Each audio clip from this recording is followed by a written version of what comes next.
The name is Louis Kesselberg, pioneer.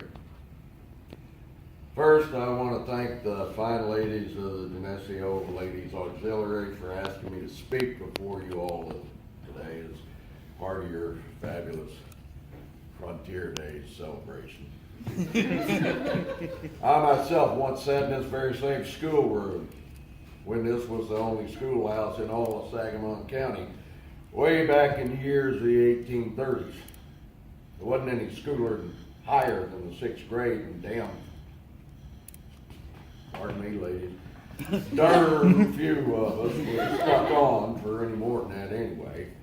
But I don't mean to talk down book learning, because I can see by the changes taking place all around me now that book learning is the way of the future.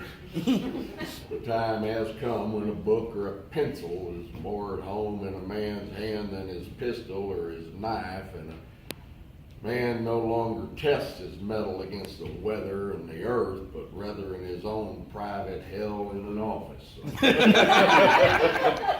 Not with a saddle and horse under him, but a soft leather chair.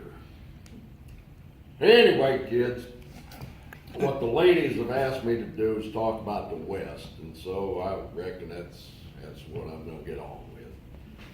Well, children, the West ain't what it was.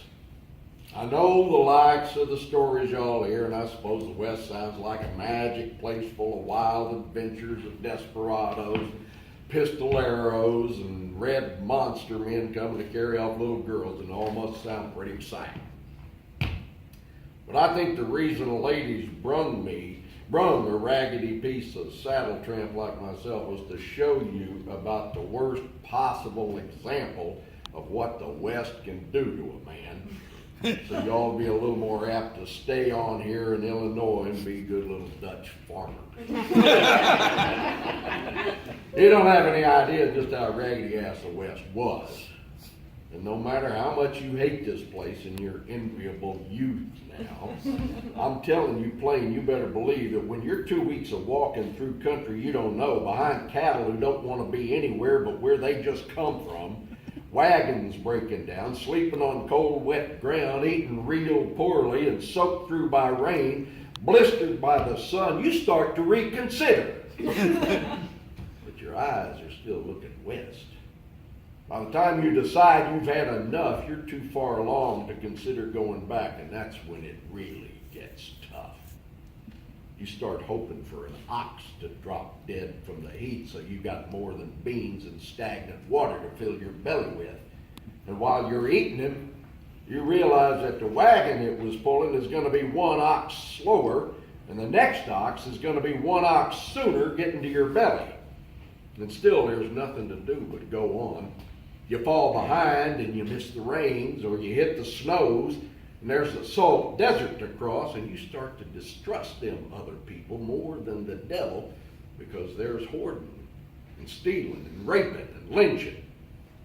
You become the smallest town you can imagine, and that town just keeps rolling forward an inch at a time toward what might as well be the edge of the world, and all you want to do is drop off it so it can all be over. You start to hate California for leading you on like a whore in a mining camp. And I tell you, I seen a man get shot just for saying California out loud on that trip. Well, like it or not, you know what come at George Donner's party.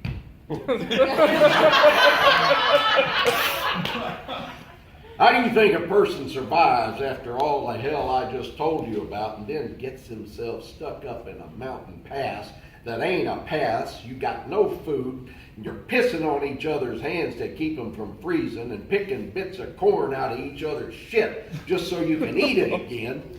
I'll tell you how you survive. You lose your mind. That's how you fucking survive. No, let me finish. I can see I'm scaring the children. You want me to come in here and talk about Geronimo? Fuck Geronimo. If they want to know about the West, this is what they got to know about.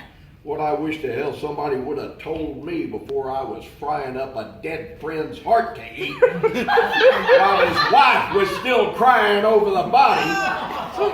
Sure, it's a sin. Sure, it's against the law. But I'm telling you, soft farm boys, the rules change when death is cuddling up to you. That is the only thing the West was ever about. You went west if and only if you had no other choice. And I kill the man that says any different. Unless you were there, you got no right whatsoever to say I done the wrong thing. You folks just stay at home here and save your money. You fat fuckers can take a train out there in another 2 years. And I'd like each and every one of you to think about me when you sit down to your fine, fancy steaks in that fine, fancy dining car. Put a hunk of that steak in your mouth, look out the window at those beautiful snow-capped mountains, and think of me. And I hope to God you choke to death on it. Thank you, ladies. Good day. I believe you owe me $4, and I'd like it to be paid before the bar closes.